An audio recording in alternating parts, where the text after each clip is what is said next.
Hello अस्सलाम वालेकुम, सब कैसे हैं? खैरियत से होंगे। मैं हूं आपको सद्दाम। तो चलते हैं आज की वीडियो की तरफ।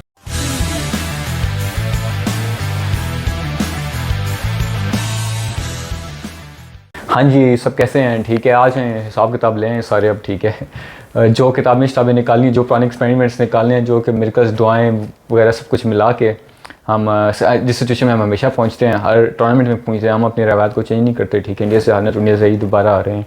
तो वो जिस तरह से हमने हर मैचों में जलील होना होता है, ठीक है, कुछ टीमों से हार जलील होते हैं, फिर उठते हैं, जो भी है वो सारी रवायात बरकरार हैं। ठीक है, अपनी रवायात वो भी ये भी बरकरार रखें कि जो बाउंस बैक करते हैं। तो अब वही बात है कि अब वो सिचुएशन फिर से आ गई है कि इस मैच में बारिश हो जाए, किसी टीम की गाड़ी खाई में गिर जाए, कोई इस तरह से कुछ हो जाए, ठीक है, तो फिर ये हमारे कुछ चांसेस बनते हैं। तो ये अब सवाल फिर हमारी, मतलब ये तो टिपिकल पाकिस्तान, जैसे शाहीन अफरीदी ने बोल किया था, कमेंटर ने कहा था that's typical Shaheen in the final against England.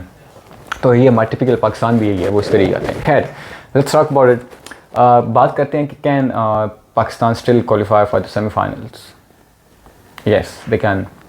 Pakistan can still qualify for the semifinals. कितने एक्साइटेड हो जाते हैं हम, ठीक है, ये चीज़ सुन के भी।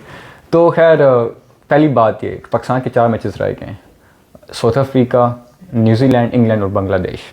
तो देयर इज़ नो चांस कि हम ये 4 मैचेस हमें जीतने पड़ेंगे।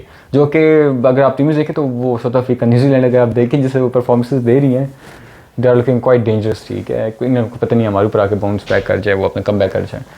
तो ये चीज़ ठीक है। तो हमें पहले 4 मैचेस जीतने पड़ेंगे। और हमारा जो भी फिलहाल मुकाबला चल रहा है वो फिलहाल चल रहा है, सबसे पहले अगर बात करें तो ऑस्ट्रेलिया के साथ। ऑस्ट्रेलिया भी 2 मैच अपनी हारी भी है, हम तो खैर 3 हार चुके हैं। ठीक है, तो ऑस्ट्रेलिया इंडिया से भी हारी हुई है, ठीक है, और ऑस्ट्रेलिया साउथ अफ्रीका से भी हारी हुई है। ठीक है, अभी ऑस्ट्रेलिया के आगे जो मैचेस रहते हैं वो इंग्लैंड के साथ रहता है, इसका मैच रहता है न्यूजीलैंड के साथ रहता है, ठीक है, और ये पाकिस्तान के साथ रहते हैं। तो पाकिस्तान से तो मतलब ये एक मैच हारे तो उनके 3 डिफीट्स हो गई। तो इनको अगर कोई दूसरी टीम भी हरा देना, कोई न्यूजीलैंड हरा दे, ठीक है, या कोई इंग्लैंड हरा दे, ठीक है, तो फिर हमारी इजी चांसेस बन सकते हैं हम, अगर हम 4 मैच अपनी जीतें। ये तो अब इस ओकेजन को ये बनाते हैं कि Pakistan is winning all it's rest of the matches, remaining जो मैचेस हैं, तो वो हम ओकेजन करके, तो उनके 3 डिफीट्स हो गए, यहाँ से भी गुजरती, तो फिर हमारा सिले के रास्ता हमारा साफ हो जाएगा। ये हमारे सिले के साथ है, ठीक है। वरना फिर अगर हम एक मैच हारते हैं या वो एक नहीं हारते, तो फिर रन रेट का इशू है, जो कि हमारा फिलहाल इतना अच्छा नहीं है, लेकिन फिर वो रन रेट पर चला जाएगा, वही फिर बादशाह से हमारा यही चक्कर होगा। खैर, उसके बाद अगर हम बात करें साउथ अफ्रीका और न्यूजीलैंड, दोनों अपने एक मैच हार चुकी हैं, और पाकिस्तान अगर उनको अपने मैच हरा होता है तो मतलब उनकी 2 डिफीट्स हो जाएंगी फिर उनका, ठीक है, आपस में उनका मुकाबला है। और न्यूजीलैंड का मैच भी रहता है जी, ऑस्ट्रेलिया के साथ भी रहता है, ठीक है, साउथ अफ्रीका के साथ भी रहता है। तो उनको भी अगर एक मैच हरा दिया जाए, यानी कि अगर वो भी अपने एक हमसे और 2 और मैच हार जाएँ, ठीक है, तो फिर हमारे लिए रास्ता साफ हो जाता है, साउथ अफ्रीका और न्यूजीलैंड दोनों, यानी कि दोनों के 4 डिफीट्स हो जाती हैं। और अगर हमारे समेत एक वो मैच और हारती तो उनकी भी 3 डिफीट्स हो जाएंगी। तो फिर उस सिचुएशन में रन रेट का इशू क्रिएट होगा, फिर वही दुआएं और वही सब कुछ चलेगा, ठीक है। उन दुआओं में हमारी टीम ऐसे हमेशा अच्छा वो क्रॉस करी जाती है, क्योंकि उसके पीछे उनकी अपनी परफॉर्मेंस नहीं होती दुआओं की होती है और नेचर की होती है, तो उसमें शायद हमारे लिए कुछ चांसेस बन सकते हैं।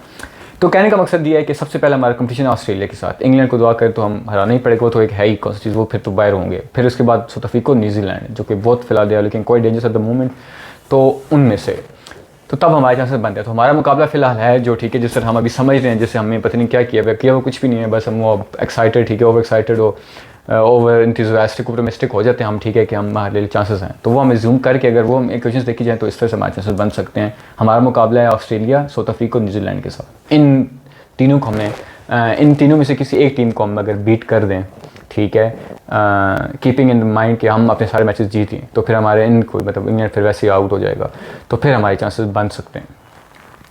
तो ये है, इस तरह से हम क्वालिफाई कर सकते हैं। लेकिन उसके लिए Pakistan team will have like work really hard, performances, fielding, batting, bowling, सब कुछ बहुत करनी पड़ेगी। तो खैर, ये सिनेरियो इनके बारे में वो किसी और वीडियो में बात करेंगे, क्या उनके चीज़ें हैं, क्या रह गई हैं, क्या करना पड़ेगा, क्या क्या अब हो चुका है, कोई रह तो नहीं गई मेरे ख्याल में, तो वो बात करेंगे। तो हमारा वो एक दूसरी साइड थी, हम पाकिस्तानी भी हम बताते हैं कि नहीं, we can still qualify for the semifinals. तो ये सिचुएशन है, बस हमारा मुकाबला है ऑस्ट्रेलिया, साउथ अफ्रीका, न्यूजीलैंड के साथ, ठीक है। अगर हम इनको सारे मैचेस हराते हैं उसके बाद हमारे इनके साथ मुकाबला बनता है, ठीक है, ये भी आप जहन में रखें। तो देखें, बस दुआएं करते हैं, हम भी करते हैं, तो देखें इंशाल्लाह बस कितने भी आते जिस तरह बस पहुँचें। सारों को उम्मीदें तो हैं, बस ये भी हमारी जो रवायात है हम बरकरार रखते हैं, जो बाउंस बैक करते हैं और गिरते फिरते पहुँच जाते हैं सेमीफाइनल्स में, तो इस दफ़े भी पहुँच ही जाएँ। तो खैर, this is how Pakistan can qualify for the semifinals. यही था मेरे आज की वीडियो में, इसमें इसी बारे में मैं बात करना चाहता हूँ। इंशाल्लाह फिर अपने नेक्स्ट वीडियो में मुलाकात होगी, तब तक के लिए अपना ख्याल रखें। अल्लाह हाफ़िज़। पाकिस्तान जिंदाबाद।